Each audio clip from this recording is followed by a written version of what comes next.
بعد رؤيتهم جميعا سينتهي الأمر قريبا. أتمنى ذلك.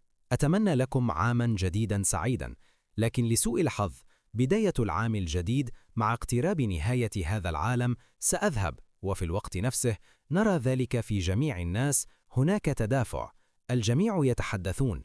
هل سمعت ذلك الصوت؟ ما الذي كان عليه الأمر النهاية؟ وتماما 12:10 صباحا فور حدوث ذلك نرى البوابة في السماء، ينفتح الباب وتبدأ الوحوش بالخروج منه. إن العالم الموجود اليوم يعود إلى كائنات خارجية سيتم تدميره. جميعكم لديكم جميع الأسلحة غير فعالة تماما في قتالهم. لن ينجح ذلك أيضا، لكن لا تقلق، لقد أشفق عليك كيان طيب ومنحك. أنا أمنحك فرصة، إنه يمنحك خيارا أن تدخل لابراث، ومن هناك اكتسب القوة واهزم كل هذه الوحوش. اهزمه. يقول تيسان بعد سماعه كل هذه الرسائل: أي نوع من الرحمة هذه؟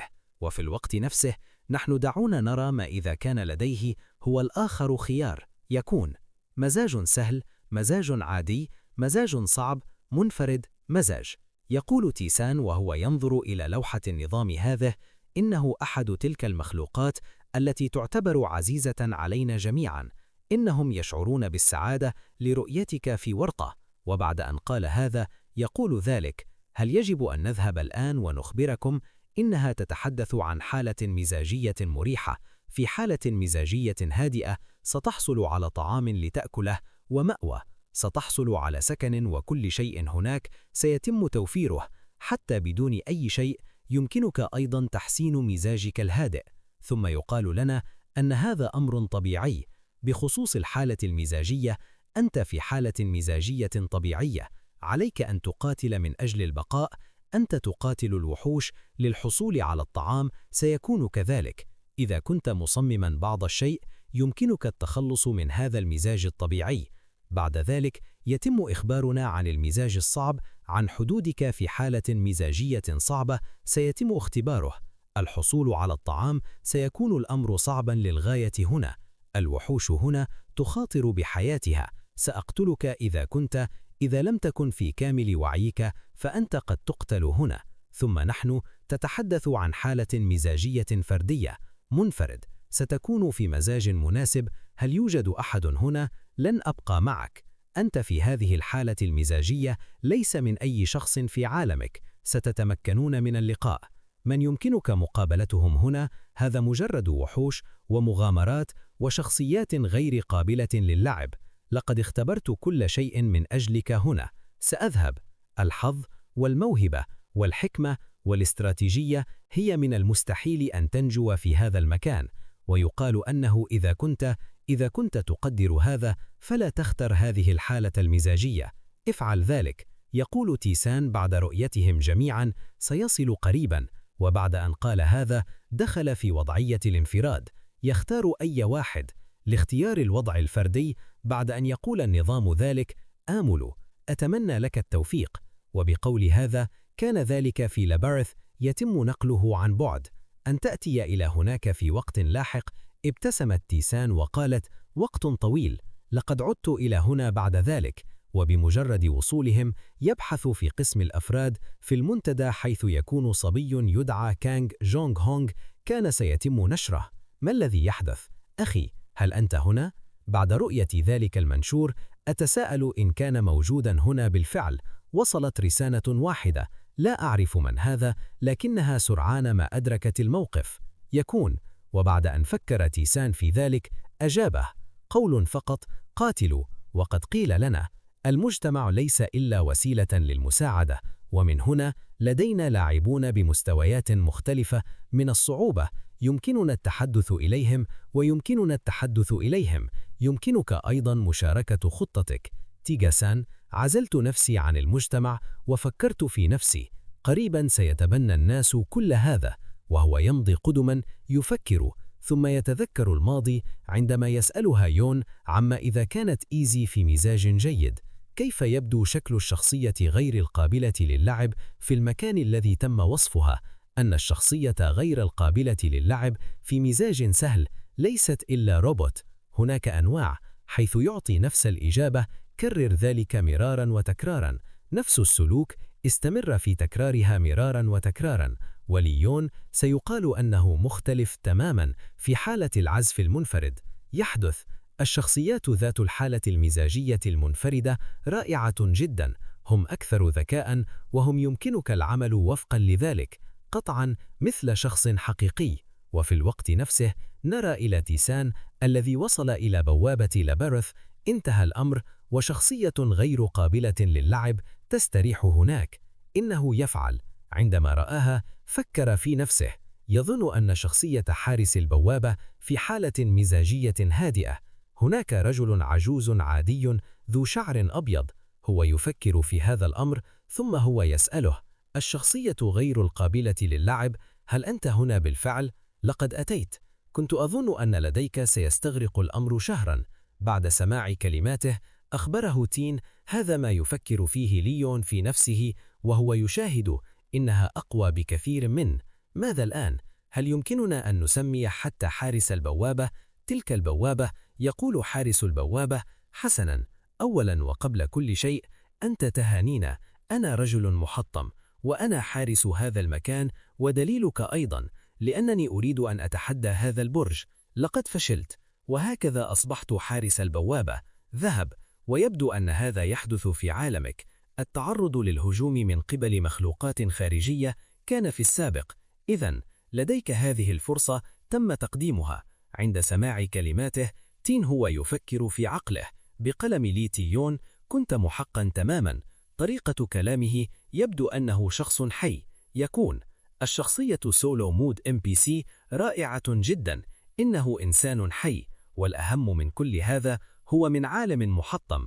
هو يفكر الشخصية غير القابلة للعب في نفسه عند رؤية تين. لماذا هذا الطفل هادئ للغاية؟ لو كان يعيش في عالم سلمي، أليس هذا وقت الذعر؟ ضروري.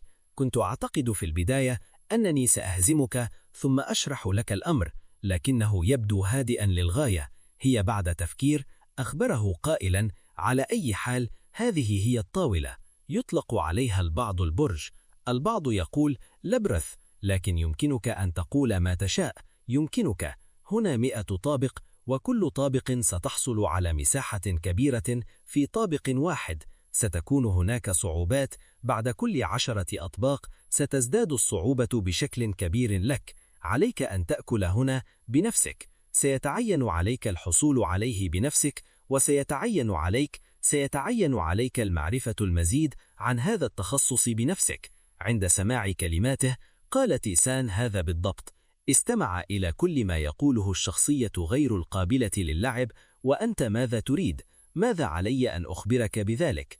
ماذا يوجد في الطابق الأول أو الثاني على الأرض؟ هناك رجل في الداخل يعرف كل هذا. بيع الأشياء. اسألهم له. عند سماع هذا تذكر تيغاسان عندما كان لي تخبره تيانا أن الحالة المزاجية المنفردة إنه حارس بوابة سريع الغضب. إنه إنسان إذا طلبت منه أي شيء، إذا اشتكيت فسيوبخك بشدة، سيضربني أكثر. أنا على وشك الموت تماما، وقد نشأ هذا الوضح بدخول الجدول أولا، وهو يتذكر كل هذه الأشياء. أعتقد أنه من الجيد لو أنني ينبغي أن أصمت. كل هذه الأشياء بعد أن يخبره ذهب عبر بوابة الحارس، وأخرج رمحا وأخرج عباء، وألقى الرمح باتجاه تيسان بقوة. يقتل.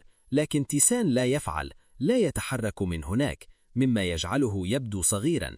يبتسم ابتسامة خفيفة، ثم يبتسم ابتسامة خفيفة لتيسان. يعطي سيفا مكسرا ودرعا جلديا. عندما رأى تيسان هذا السيف المكسر شعر بشيء ما. لا توجد ردة فعل خاصة من جانب هذا الحارس. يسأل: ألم يعجبك؟ عند سماعه ذلك قال له تيسان: لا. يبقى شارد الذهن لبعض الوقت له. عندما رأى تيسان تفكيره بهذه الطريقة سأله: ما الذي حدث في النهاية؟ بعد سماعه هذا فكر في نفسه. عند خروجه يقول: لا شيء. ثم ألقى إليها شيئا آخر وقال: وهذه هي الكرة التي أمسكها تيسان. هذا يطلق على هذا المنتج فيرن وبريست. يحمي. لديه دفاع واحد ويحميك من لغدات الحيوانات. يستطيع. بمجرد رؤية هذا المنتج سيتخذ تيسان قراره. أتساءل ما الذي هذا في النهاية؟ بقدر ما أتذكر، لكن ليس شيئا كهذا. ثم ألقى إليها شيئا آخر وقال: وهذه هي الكرة التي أمسكها تيسان. هذا يطلق على هذا المنتج فيرن وبريست، يحمي، لديه دفاع واحد ويحميك من لغدات الحيوانات. يستطيع. بمجرد رؤية هذا المنتج سيتخذ تيسان قراره. أتساءل ما الذي هذا في النهاية؟ بقدر ما أتذكر، لكن ليس شيئا كهذا. ثم ألقى إليها شيئا آخر وقال: وهذه هي الكرة التي أمسكها تيسان. هذا يطلق على هذا المنتج فيرن وبريست، يحمي، لديه دفاع واحد ويحميك من لغدات الحيوانات. يستطيع. بمجرد رؤية هذا المنتج سيتخذ تيسان قراره.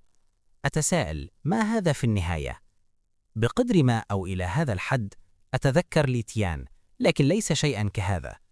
تم العثور عليه، ثم يخبره حارس البوابة: هناك العديد من المهارات التي ستتم إضافتها.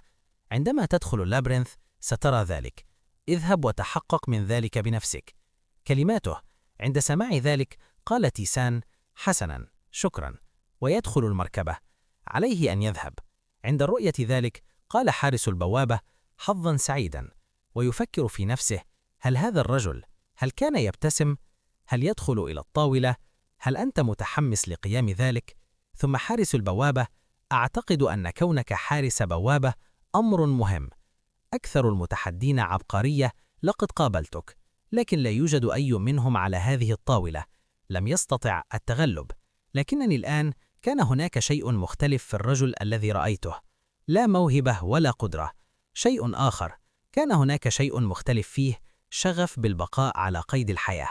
وبعد أن فكر في كل هذا، جلس هناك مرتاحا مرة أخرى، ثم يذهب ويقول: أتمنى ذلك. كان بإمكانه النجاة. بعد ذلك ننظر إلى 10 ممن يدخلون هذا العامل. هذا ما يخبرنا به النظام. كان هذا المكان منذ زمن بعيد ملكا لساحر، وهكذا هي الشائعات. وجاء فيه أن من يكون حقق أمنيته الوحيدة. وهذا المكان أشبه بقفص، حيث تعيش مخلوقات شديدة الخطورة. يمكنك أن تموت بدون تنفس هنا. أنا هنا لأجعلك تشعر بالإحباط. كل شيء متوفر لذلك. بعد ذلك ننظر إلى يقع متجر تايسون عند مدخل الطابق الأول. كنت سأدخله عبر النظام. يقال ذلك. هذا المكان هنا لا يوجد أي شخص سيموت عندما تدوس عليه. هل ستفعل ذلك؟ قوة هذا المكان أقوى، ليس هناك. عندما رأى هذه الرسائل قال مبتسما: إذن ماذا أفعل الآن؟ هل أبدأ؟ ثم يقال له إن الرئيسي لقد حان وقت المهمة. يوجد الكثير من الناس في هذا المكان. هناك مواقع مخفية وأسرار. يمكنك عند اكتشاف أي سر وفي أي سيكافأ من يجد الموقع المخفي. توقعوا ماذا سيحدث في الفيديو القادم، ومع السلامة يا أساطير.